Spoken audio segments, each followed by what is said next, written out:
అదే RTV app వార్తల్ని క్షణాల్లో చదివే అవకాశం ఉంటుంది. ఒక న్యూస్ పేపర్, ఒక టెలివిజన్ ఛానల్ మీ చేతుల్లో ఎప్పుడూ ఉంటాయి. మూడో నియోజకవర్గంలో ఎన్నికల ప్రచారంలో ఎమ్మెల్యే పుప్పాల వాసుబాబు దూసుకుపోతున్నారు. ఈ రోజు గుండుగొల్ల ప్రాంతంలో ఆయన పర్యటిస్తున్నారు. ఆయన పర్యటన ఎక్కడ చేశారు, ఆయనకి భారీగా ప్రజలందరూ కూడా ఘన స్వాగతం పలికారు. ప్రస్తుతం మనతో పాటు వాసుబాబు ఉన్నారు.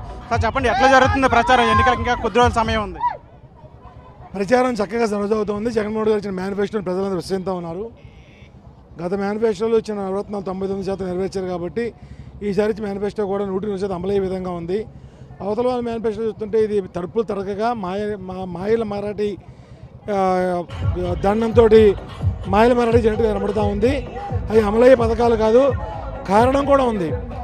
ఉమ్మడి మేనిఫెస్టో అని చెప్పి రిలీజ్ చేశారు. గుర్తులు చూస్తేనేమో 3 గుర్తులు కలిపి లింకులు పెట్టి మామూలుగా వేశారు. మేనిఫెస్టో చూస్తే మోడీ గారి ఫోటో లేదు, కనీసం నడ్డా ఫోటో లేదు, బీజేపీ లోగో లేదు, బీజేపీ వారి పేరు ప్రత్యేకతలు లేవు. అంటే బీజేపీ వారికి ఈ మేనిఫెస్టో మీద నమ్మకం లేదు, మేము దీనికి సహకరించాం అని చెప్పకుండా చెప్పారు వాళ్ళు. అంటే ఇవన్నీ అమలయ్యే పథకాలు కాదు, వాళ్ళకి నమ్మకం లేకపోతే అమలయ్యే కాదు అర్థమవుతుంది మనకి.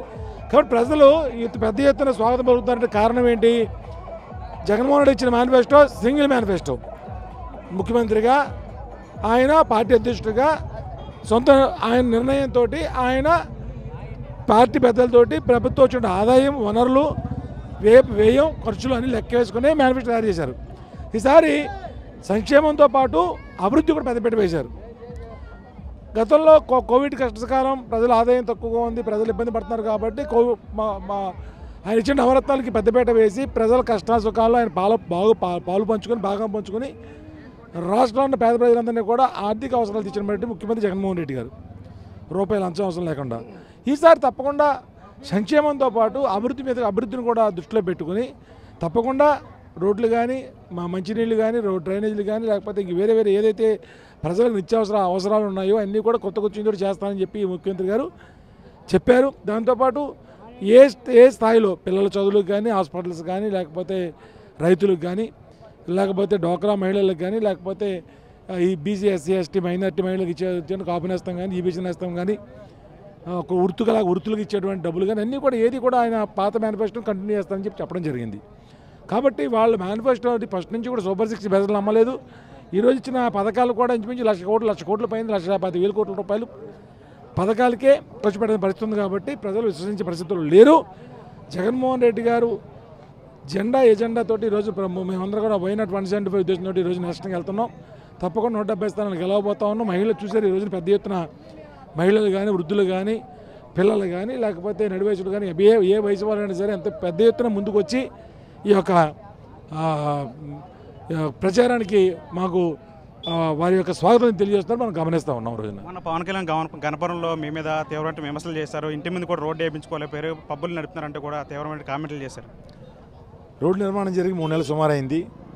8 నెలలు సీసీ రోడ్డు వేయించుకున్నాం. వాళ్ళ నాయకులు కూడా దాని మీద నడుస్తూ ఉన్నారు, ప్రచారం చేసుకుంటూ ఉన్నారు. వాస్తవాలు తెలుసుకొని మాట్లాడతాం. పవన్ కళ్యాణ్ గారు నేర్చుకుంటే బాగుంటుందని అనుకుంటా. ఆయనకి ఎవడో స్క్రిప్ట్ రాసి చదువుతూ నేర్చుకోవడం అది ఎప్పుడు ఆయనకి రాజకీయ పరిస్థితి లేదు, నాకున్న పరిజ్ఞానం కూడా లేదు. నా కుటుంబ నేపథ్యం ఉన్న వ్యక్తి నేను. ఒక మంచి కుటుంబంలో వచ్చాను. మా నాన్నగారు సెలబ్రేషన్ తాతలు సర్పంచ్లు చేశారు, ఎంపీపీలు చేశారు, ఎంపీటీసీలు చేశారు.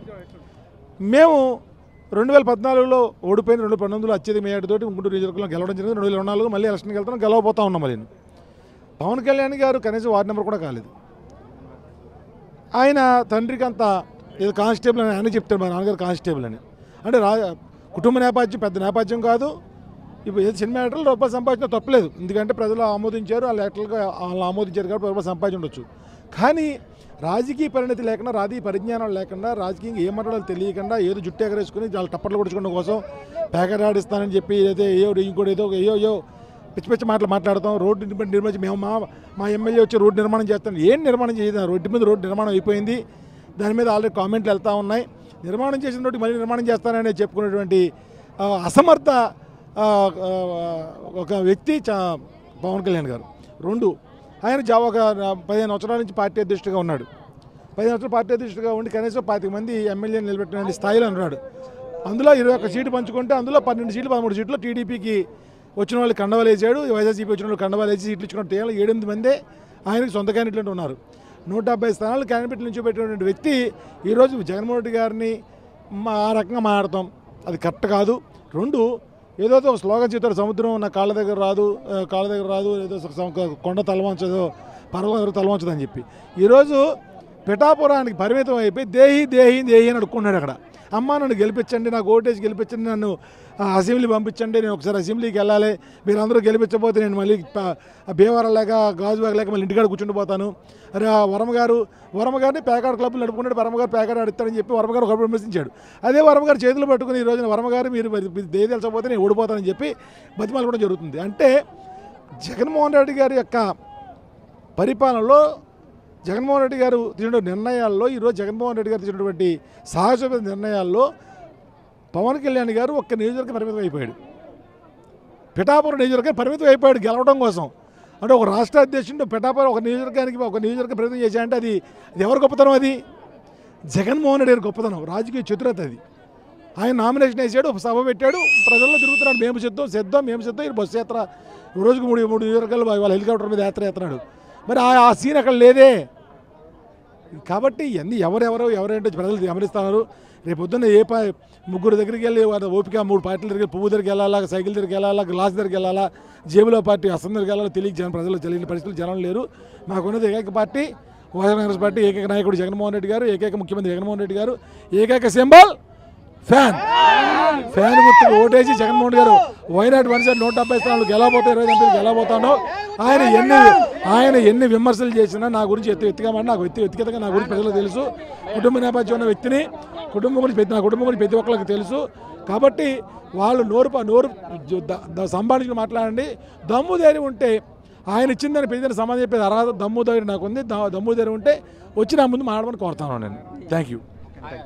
ఇది మొత్తంగా ఎమ్మెల్యే వాసుబాబు చెప్తున్నారు. ఎవరైతే పవన్ కళ్యాణ్ జనసేన పవన్ కళ్యాణ్ మొన్న గణపవరంలో చేసిన కామెంట్లు ఉన్నాయి, అవన్నీ కూడా పూర్తిగా రాజకీయ జ్ఞాన లోపంతోనే చేశారు. ఆయన ఖచ్చితంగా ఇక్కడ నియోజకవర్గాల పరిస్థితులు తెలియవు. తన ఇంటి ముందు రోడ్డు వేసి 3 నెలల కాలం అవుతుంది. ఖచ్చితంగా పవన్ కళ్యాణ్ ఏం జరుగుతుందో నియోజకవర్గం తెలుసుకోవాలి. ఎవరో రాసి స్క్రిప్ట్ చదివి ఇట్లా ఆరోపణలు చేయడం కరెక్ట్ కాదని చెప్పి వాసుబాబు చెప్తున్న పరిస్థితి. విజయ్ అంటే మన టీవీ గుండుగోలు. నమస్తే అండి. ఇది వ్యాపారం గురించి కాదు, ఓటు గురించి. ఎన్నికల్లో ఓటు వేయడం మన హక్కు మాత్రమే కాదు, కర్తవ్యం. ఎంతో మంది మహా నేతలు శ్రమించి ప్రాణత్యాగం చేసి ఈ అవకాశాన్ని మనకిప్పించారు. అందరూ ఓటు వేద్దాం. ఎందుకంటే ఓటు హక్కు ఊరికే రాదు. నా ఓటు ఎవరికో తెలుసా? అది సీక్రెట్ అండి.